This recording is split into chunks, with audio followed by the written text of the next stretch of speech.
और अब खबरों को तफसील से जानेंगे। Shri Mata Vaishno Devi e rickshaw auto union ने जम्मू में बीजेपी के दफ्तर के बाहर एहतजाज किया।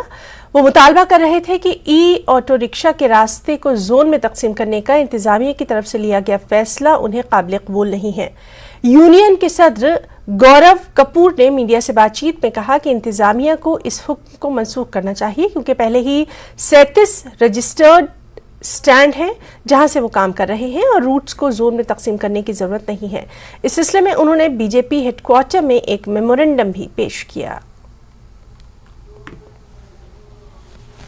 जब से ई रिक्शा लॉन्च हुआ है तब से कोई ना कोई प्रॉब्लम हमारे लिए क्रिएट कर दी जाती है, कभी कोई फरमान कभी कोई फरमान। जैसे कि अभी आप देखें जम्मू एडमिनिस्ट्रेशन की तरफ से ई रिक्शा को जो है वो जोनों में बांट दिया गया और हमें जो ऑर्डर कर दिया गया कि अपनी प्लेट्स लगा के जोन के अंदर चलो, और हमें जो टाइम दिया था उन्होंने वो टाइम ऑलमोस्ट अब खत्म होने वाला है वो टाइम। इसलिए हमें लगता है कि अब हमें ये परेशान करेंगे, इसलिए आज हम अपना मेमोरेंडम जो है वो जो भाजपा के जो लीडरशिप है उसको देने आए, क्योंकि ये जो सपना है आदरणीय प्रधानमंत्री का है, तो इसी सपने को पूरा करने के लिए हमें बार बार रोका जा रहा है। आज हमने मेमोरेंडम दे दिया, अभी हमने इसका इंतजार करेंगे कि अब हमें ये क्या जवाब देते हैं। हम चाहते हैं कि हमें ई रिक्शा जो है सड़कों पे जाए वो स्मूथली चले और उसको रोका ना जाए, क्योंकि कहीं ना कहीं इस वक्त ई रिक्शा के माध्यम से ही हम लोग ग्रीन कॉरिडोर का ड्रीम को है वो पूरा कर सकते हैं। ई व्हीकल के तहत हम इस ड्रीम को पूरा कर सकते हैं। बात सच है कि गवर्नमेंट ऑफ इंडिया ने ये जो ग्रीन एनर्जी की बात की है तो उसमें नए ऑटो को लॉन्च किया गया है, और अब इनकी डिमांड है वो ऐसी भी डिमांड नहीं है कि मिल बैठ करके पूरी नहीं हो सकती।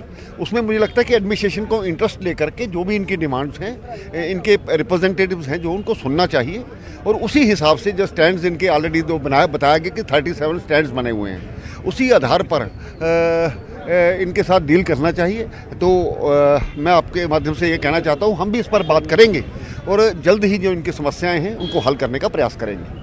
नरवाल जम्मू की अहम सब्जी मंडी को ताज़ा सब्जियों की किल्लत का सामना है और इसकी वजह यह है कि पड़ोसी रास्तों से आने वाली ताज़ा सब्जियों और फलों से लदे ट्रक लखनपुर में ट्रैफिक जाम की वजह से मंडी नहीं पहुंच पा रहे। दिल्ली जम्मू कौमी शाहराह पर कठुआ इलाके में ट्रैफिक जाम की वजह से ट्रक लखनपुर में फंस कर रह गए हैं। हालिया वक्फे से होने वाली बारिशों और तुगयानी की वजह से डालाचक के मुकाम पर एक पुल को नुकसान पहुंचने की वजह से इलाके में ट्रैफिक का निजाम दरहम बरहम देखा जा रहा है। सब्जियों की तिजारत से वाबस्ता लोगों के मुताबिक कल से दीगर रियासतों से दरामद की गई ताज़ा सब्जियां मंडियों तक नहीं पहुंच रही, जिसकी वजह से सब्जियों की कीमतों में बेतहाशा इजाफा हो गया है। ताजिरों के मुताबिक उन्हें भारी नुकसान हो रहा है। मौजूदा मौसम की वजह से सब्जियां तबाह हो जाएंगी। दरियास्ता जिला इंतजामिया कठुआ ने हुक्म दिया है कि भारी गाड़ियों को लखनपुर से मुतबादिल शाहराह से मोड़ दिया जाए ताकि शाहराह पर ट्रैफिक की खराबी से बचा जा सके। में जो है सब्जी है, फ्रूट है, इस मंडी का आलू प्याज है, वो गाड़ियां भी रोक दी हुई हैं। पेरिशेबल आइटम में आज बरसात के मौसम में 2 घंटे गाड़ी में माल नहीं रह सकता, तो कल की 1-1, 2-2 बजे की गाड़ी रुकी हुई है, आज तक गाड़ियाँ छोड़ी नहीं गई, अभी तक वहाँ खड़ी हैं। जो चीज़ कल मंडी में 10 रुपये किलो थी वो आज आइटम 30 रुपये किलो है। जो 30 रुपये किलो थी वो आइटम आज 80 रुपये किलो है। जो नुकसान है, जो सज़ा मिल रही है वो आम शहरी को, आम जनता को मिल रही है। जो गाड़ियाँ सब्जी की है वो ख़राब हो रही हैं। कहाँ पे? लखनपुर में। लखनपुर में गाड़ियाँ रोकने का मतलब क्या है? आप रोको, वो आइटम रोको जो ख़राब ना हो। जो पेरिशेबल आइटम है वो क्यों रोक रहे हो आप? पेरिशेबल आइटम को निकालो। वो गाड़ियाँ सारी लखनपुर में रोकी हुई हैं और वो सारा सब्जी वहाँ पे सड़ रही हैं, और यहाँ पे हाहाकार मची हुई है सब्जियों की। 200 रुपये किलो टमाटर बिक रहा है, घिया 20 रुपये किलो, 25 रुपये किलो, जो 5-6 रुपये किलो घिया बिकता था, आज सब्जी की हालात ये बने हुए हैं। गवर्नमेंट को चाहिए, अपने एडमिनिस्ट्रेशन को चाहिए जो अपने रास्ता क्लियर कराएं, सब्जी की, फ्रूट की, आलू की, प्याज की ये गाड़ियाँ मंडी में पहुँचे। वो महंगाई कितनी हो गई आज मंडी में? 10-15%, 20-20%, 30% महंगाई बढ़ गई है। इसका जिम्मेवार तो कौन होगा? जम्मू से खबर है, जहां आई फ्लू यानी आशूब चश्म के मामलों में खतरनाक हद तक इजाफा देखा जा रहा है। गवर्नमेंट मेडिकल कॉलेज जम्मू और दीगर सरकारी अस्पतालों में काफ़ी भीड़ देखने को मिल रही है। आशूब चश्म के मामले आमतौर पर मॉनसून सीजन में ही ज्यादा होते हैं और इनकी अलामात आंखों का लाल पड़ जाना, खारिश और आंखों से लगातार पानी आना है।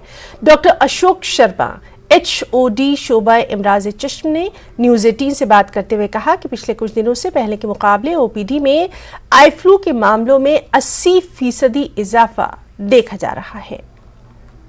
Doctor Ashok Sharma, head of the department ophtho, government medical college Jammu, हमारे साथ हैं। बात करेंगे आई फ्लू के बारे में, जो आम आज बीमारी है, पूरी तरह से फैली हुई है। इस ज़िम्न में इनसे बात करेंगे। डॉक्टर साहब, आपसे बात करेंगे ऑप्थेमोलॉजी के बारे में। जो ये बीमारी है आई फ्लू, ये बेसिकली ये बीमारी है क्या? आई फ्लू एक वायरल इन्फेक्शन है जिसमें आंख लाल हो जाती है, आंख से पानी चलता है, आंख चिपक जाती है, पलकें सूज जाती हैं और ये बहुत तेज़ी से फैलती है।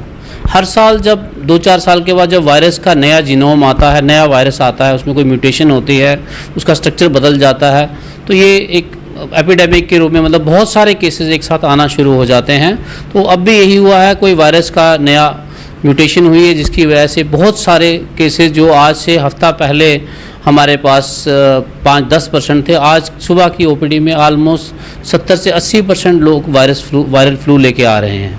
तो ये एक वायरल डिजीज़ है जो बहुत तेज़ी से फैलती है और इसकी प्रिकॉशन में रहता है कि आपने जिसको फ्लू हो गया है उसने अपने आप को आइसोलेट करना है, हमें दिखाना है, आई स्पेशलिस्ट को दिखाना है, दवाइयाँ लेनी हैं और अपना तौलिया, रुमाल, साबुन, अपना बेड शीट्स, पिल्लोज़ ये सब शेयर नहीं करने हैं, अलग रखना है, ताकि पहले 6-7 दिन में इन्फेक्शन जो होती है वो फैलती है।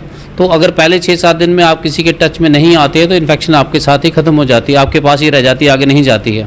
पर अगर आप बच्चों को स्कूल भेज रहे हैं, बच्चे स्कूल से ला रहे हैं, किसी को स्कूल में एक बच्चे को होता है, वो सब बच्चों को देता है, वो सारे बच्चे जाके अपने घर में पेरेंट्स को, ग्रैंड पेरेंट्स को, सबको दे रहे हैं। तो इसलिए बेहतर यही होगा कि जिसको ये फ्लू होता है वो अपने आप को आइसोलेट कर ले। जैसे आपके बच्चे को फ्लू हो गया तो उसको स्कूल मत भेजें, डॉक्टर को दिखाएं।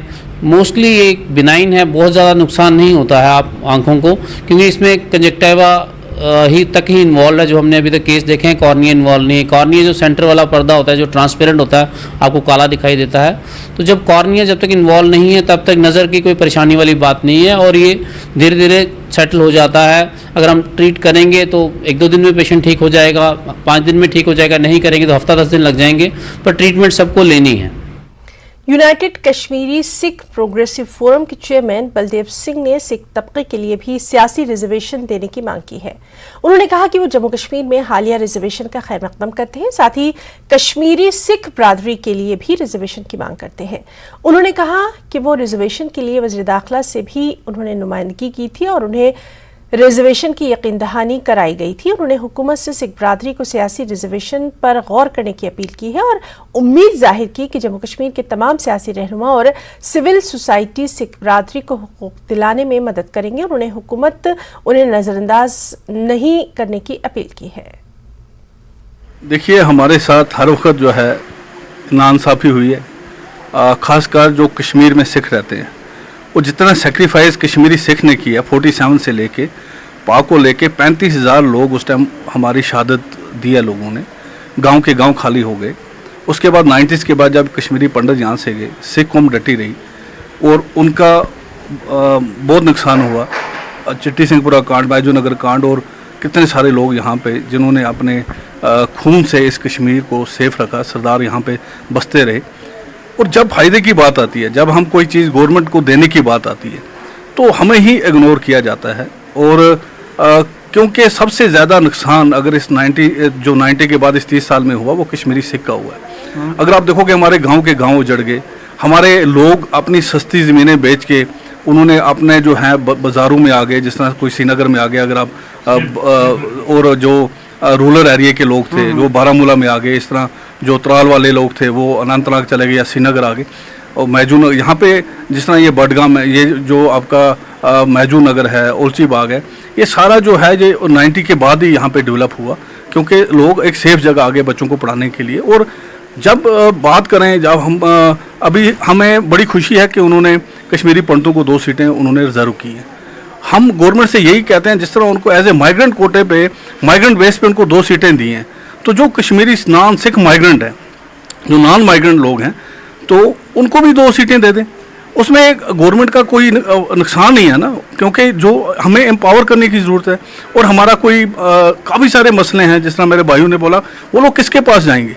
और इतनी सारे इशू हैं, और जब कोई अपना बंदा सामने नहीं होगा वो लोग जाके किसको अपनी बातें बताएंगे, कौन उनका काम करेगा। तो एक वक्त आया था जिसमें कमीशन बना था, जब हम एलजी साहब का भी बहुत शुक्रिया करेंगे, उन्होंने भी हमें बड़ी उम्मीदें हैं हमें उनसे, और उन्होंने हमें बड़ा सपोर्ट किया। लेकिन हम चाहते हैं कि ये काम जो है ये उनके हाथों से हो।